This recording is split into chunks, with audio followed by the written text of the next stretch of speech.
भीष्म पितामह को इच्छा मृत्यु का वरदान होते हुए भी शरीर शैया पर क्यों लेटे रहे और कितने दिन तक रहे, कब उन्होंने शरीर त्यागा है।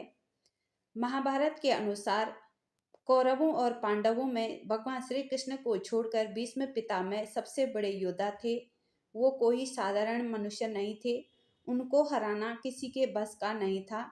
लेकिन जब शिखंडी के कारण वीर अर्जुन ने भीष्म पितामह को बाणों से छलनी कर दिया तो पितामह घायल हो गए और घायल होकर बाणों की सरसैया पर गिर गए।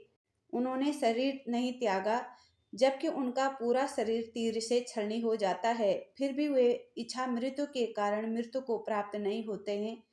भीष्म यह भली भांति जानते थे कि सूर्य के उत्तरायण होने पर, प्राण त्यागने पर आत्मा को सद्गति मिलती है और वे पुनः अपने लोक जाकर मुक्त हो जाएंगे। इसीलिए वे सूर्य के उत्तरायण होने का इंतजार करते हैं।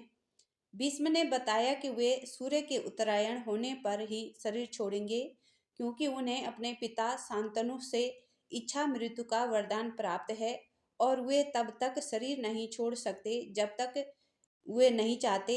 ऐसे भी कहा जाता है कि भीष्म को ठीक करने के लिए शल्य चिकित्सक लाए जाते हैं, लेकिन वो उनको लौटा देते हैं और कहते हैं कि अब तो मेरा अंतिम समय आ गया है, यह सब व्यर्थ है, सरसैया ही मेरी चिता है।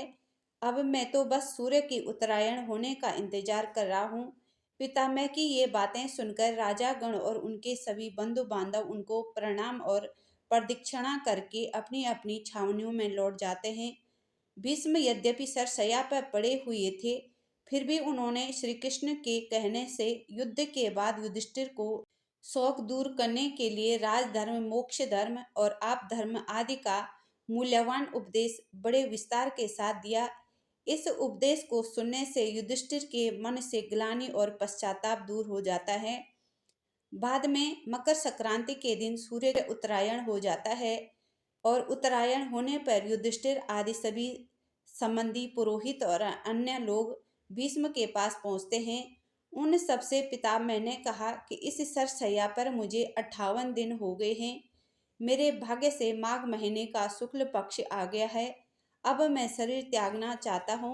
मकर संक्रांति को सूर्य उत्तरायण हो जाते हैं और भीष्म पितामह शुक्ल पक्ष की अष्टमी का इंतजार करते हुए सब लोगों से प्रेम पूर्वक विदा मांगकर शरीर त्याग दिया। सभी लोग भीष्म को याद कर रोने लगे। युधिष्ठिर तथा पांडवों ने पितामह के सर्वविध शव को चंदन की चिता पर रखा तथा दाह संस्कार कर लिया।